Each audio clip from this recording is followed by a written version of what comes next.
밤 9시 이후 몰래 영업을 한 주점의 업주와 손님들이 경찰 단속에 적발됐습니다.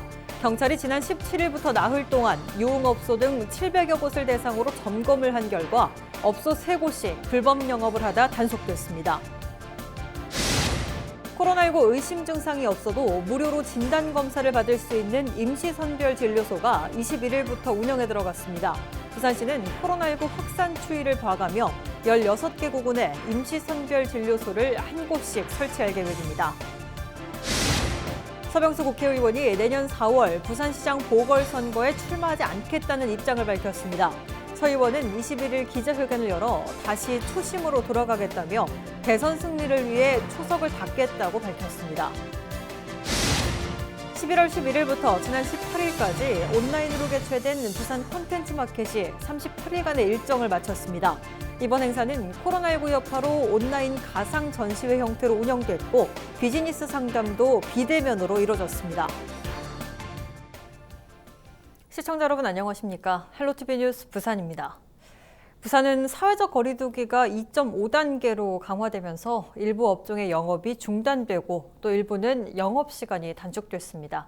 많은 업주들이 고통을 감내하면서 따르고 있는 상황인데 그런데 일부 업소는 몰래 영업을 하다가 경찰 단속에 적발됐습니다. 보도에 김한식 기자입니다.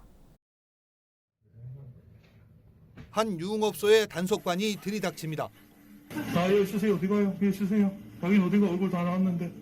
지난 18일 밤 9시 50분쯤 집합금지 명령을 어기고 영업을 하다가 적발된 곳입니다. 단속 경찰은 유흥주점 업주와 여성 접객원, 술을 마시던 손님 3명을 감염병 예방법 위반 혐의로 입건했습니다.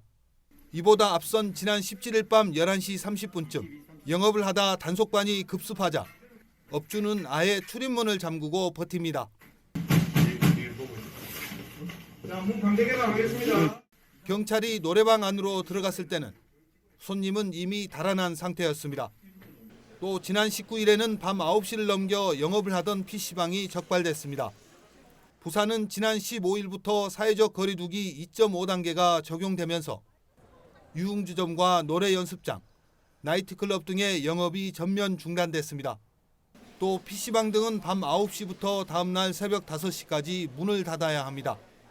이번 단속 현장에서는 기본적인 방역 지침조차 지켜지지 않은 것으로 확인됐습니다. 마스크나 기타 이런 거는 그 방역 수칙 위반 관련해서도 전혀 준수되지 않고 있던 상황이었습니다. 일부 업소에서는 그 단골 손님들 대상으로 전화로 고객행위를 하는 그렇게 해서 이 영업을 하는 형태가 경찰이 지난 17일부터 나흘간 유흥업소와 노래 연습장, PC방 등 모두 747곳을 대상으로 집중 점검을 실시한 결과 업소 3곳이 적발됐습니다. 경찰은 연말 연시를 맞아 이런 몰래 영업이 더 늘어날 것으로 보고 지자체 등과 합동 단속반을 구성해 단속을 강화할 방침입니다. 헬로티비 뉴스 김한식입니다. 코로나19 의심 증상이 없어도 무료로 진단검사를 받을 수 있는 임시선별진료소가 21일부터 운영에 들어갔습니다. 부산시는 이날 부산진구 놀이마루와 부산역을 시작으로 22일에는 시청 등대광장 검사소를 운영하고 북구 덕천교차로 검사소 등 나머지 선별진료소도 장소와 지원 인력이 확정되는 대로 문을 열 계획입니다. 임시선별진료소에서는 증상 유무나 역학적 연관관계와 상관없이 누구나 무료로 코로나19 검사를 받을 수 있으며 익명검사도 가능합니다. 시는 코로나19 확산 추이를 봐가며 16개 구군에 임시선별진료소를 한 곳씩 설치할 계획입니다. 지자체마다 내년도 예산을 편성하고 또 의회가 심사를 마무리하는 시기입니다. 해운대구의회 같은 경우에는 예산안 심사를 놓고 의회 내에서 합의가 되지 않아 긴급 임시회까지 열었습니다. 보도에 차선영 기자입니다. 해운대구의회가 내년도 예산안 심사를 놓고 진통을 겪었습니다.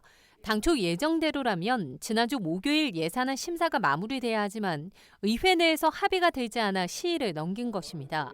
해운대구의회는 18명의 의원 중 더불어민주당 9명, 국민의힘 9명 동수로 예산안 합의가 쉽지 않았던 것으로 전해졌습니다. 해운대구의회는 의장단 회의를 거쳐 21일 긴급 임시회를 소집했습니다. 내년 회기일 시작 10일 전인 21일까지 예산안을 확정해 원안이라도 통과시켜야 하기 때문입니다. 이번 예산안 심의 과정에서 내년도 국민안전보험 예산 9,600여만 원이 실효성이 낮다는 이유로 전액 삭감됐습니다. 해운대구는 국민안전보험금으로 지난해 9,800만 원, 올해 8,750만 원을 보험사에 납부했지만 보험 적용을 받은 주민들이 극소수다 보니 전시 행정이라는 지적을 받아왔습니다. 해운대구 시설관리공단 설립을 위한 용역비도 삭감됐습니다. 구는 관내 해수욕장과 장산 구립공원 지정 이후 체계적인 관리를 위해 시설관리공단 설립의 필요성을 제기해왔습니다. 하지만 의회에서 추가 인력 채용 등으로 조직이 과도하게 커질 것이라는 우려가 나온 것으로 전해졌습니다. 의장단 선출과 강제 추행 혐의를 받고 있는 현 의장의 의사 진행에 대한 반발로 파행을 겪었던 기장군의회는 내년 예산안 처리를 일정대로 마무리했습니다. 기장군의회는 도시 기반 시설 구축과 도시공원 일몰제에 대비한 예산 위주로 편성했다고 밝혔습니다. 특히 지난해 전액 예산 삭감 논란을 빚었던 정관 빗물꿈 교육 행복타운에 필요한 예산 200억 원을 내년 본 예산에 편성하면서 2023년 준공을 목표로 한 사업은 급물살을 타게 됐습니다. 하지만 홍보 관련 예산은 선심성, 치정용이라며 전액 삭감했습니다. 헬로티비 뉴스 차선영입니다.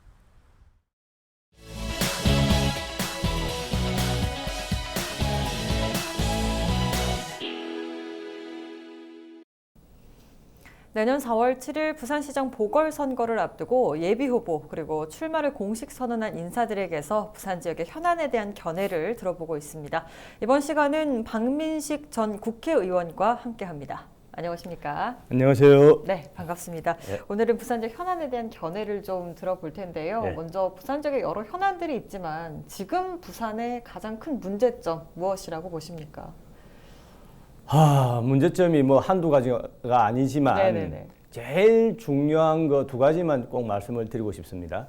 이제 우선은 부산이 미래에 먹고 살 거리가 없다. 옛날에는 조선, 해양, 또 기계 산업 뭐 여러 가지 많았지 않습니까? 그렇죠. 근데 사실은 지금 경쟁력이 거의 없어요. 전반에 이 4차 산업혁명의 기본 그런 컨셉을 전면적으로 도입을 해야 되고 특히 부산, 울산, 경남 800만이지 않습니까? 그렇죠. 그리고 여기는 또 인적인 인프라가 어느 정도 갖춰져 있습니다. 대한민국에서. 그래서 4차 산업혁명의 메카, 스타트업의 천국. 그렇게 되면은 미국의 실리콘밸리나 또 수도권의 판교를 능가하는 그런 어떤 산업 생태계를 만들 수 있다. 그렇게 해야 부산이 어떻게 거듭날 수 있는 추락하는 추락하는 부산에 날개를 달아줄 수 있다. 저는 그렇게 봅니다. 두 번째는 사실은 좀 추상적인 이야기지만 부산이 직면하고 있는 가장 큰 문제 중에 하나는 리더의 미래가 없다는 겁니다. 그동안 한 20년, 30년 동안 부산의 리더, 특히 부산시장 하면은 뭐 아시다시피 뭐 여러 가지로 좀 올드 스타일의 또 행정가형의 리더가 대부분이었어요. 그러니까 시민들 입장에서 리더를 보고 이제 그걸 하는데 리더를 보면서 뭔가 도전하고 변화한다는 이런 느낌을 못 받았던 겁니다. 두 가지 문제점 말씀해 주셨는데 그렇다면 전국적으로 좀 큰 이슈가 되고 있는 가덕 신공항 문제는 좀 어떻게 풀어내야 된다고 보십니까? 제가 거의 한 8년 전, 9년 전에 가덕 신공항 백지화 당시에 국회에서 아주 강력하게 본회의장에서 부산 의원들을 대표해서 비판했던 기억이 새롭습니다. 근데 저는 제일 첫 번째 문제가 가덕 신공항 이것은 부산, 울산, 경남 800만 시민들의 아주 오래된 염원이다. 대한민국을 어떻게 다시 한번 점프시키는데 가장 중요한 발판이 뭐냐? 이게 가덕 신공항이다. 이런 측면에서 접근을 해야 되고 이제 가장 중요한 것은 특별법 같은 것을 빨리 만들어서 더 이상 희망 고문을 해서는 안 됩니다. 그동안에 수십 년 동안 시민들께 약속만 했었는데 사실은 이루어지지 못했죠. 그래서 빨리 해야 되는데 이게 기본적으로 사전 타당성, 예비 타당성, 또 계획하고 설계하고 준비 단계가 최소 4년, 5년이 걸립니다. 그렇죠. 이것을 최대한 줄여서 정말 2030 엑스포 당시에는 개항을 시키는 것이 가장 중요하다. 그러려면은 첫째로는 지금 문재인 대통령의 의지와 결단이 현실적으로 중요합니다. 네. 이것을 더 이상 정치적으로 활용하려고 생각하면 안 되고 정말 대한민국 발전을 위한 가장 중요한 키다라는 인식을 하고 결단을 내려주셔야 됩니다. 네, 알겠습니다. 부산 역시 지역 간 불균형 문제도 빼놓을 수 없는데요. 동서 균형 발전을 위해서는 어떤 게 필요하다고 좀 보십니까? 제가 국회의원 당시에 가장 많이 주장을 하고 문제 제기를 했습니다. 네. 저희 또 지역구가 북구이기 때문에 아시다시피 부산은 뭐 쉽게 말하면은 좀 잘 사는 동부산, 상대적으로 열악한 서부산, 네. 이 동서격차가 현실적으로 상당히 심하다는 건 인정을 해야 됩니다.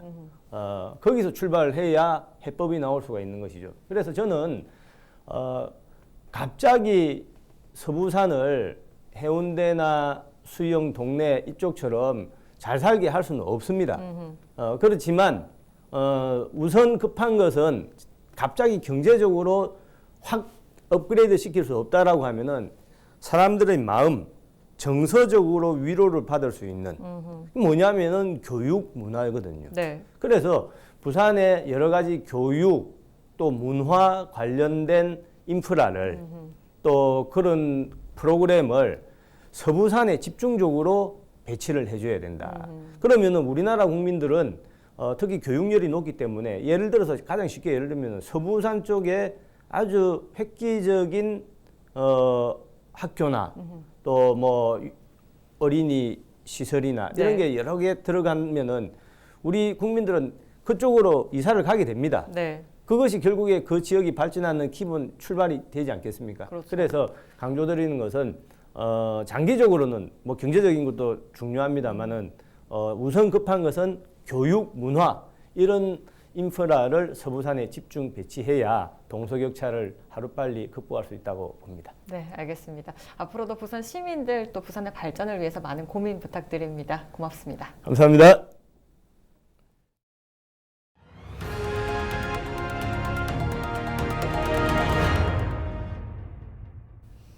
서병수 국회의원이 부산시장 보궐선거 불출마를 선언했습니다. 서 의원은 21일 부산시의회에서 기자회견을 열고 내년 4월에 치러지는 부산시장 보궐선거에 출마하지 않고 다시 초심으로 돌아가겠다는 입장을 밝혔습니다. 또 2022년 대선에서 국민들이 보수 우파를 지지할 수 있도록 초석을 닦는 데 헌신하겠다고 말했습니다. 11월 11일부터 지난 18일까지 온라인으로 개최된 부산 콘텐츠 마켓이 38일간의 일정을 마쳤습니다. 올해 14회째를 맞는 이번 행사에는 37개 국가에서 356개 업체와 국내외 바이어, 셀러가 참가했으며 포스트 코로나 콘텐츠로 세계를 잇따를 주제로 온라인 가상 전시회 형태로 운영됐습니다. 행사 기간 K 콘텐츠 전시관 등의 국내외 300여 개 방송사와 제작사들이 다양한 방송 콘텐츠를 실시간으로 온라인 송출하고 비즈니스 상담이 가능하도록 연계했습니다. 거래 실적은 총 8,500만 달러를 기록했습니다.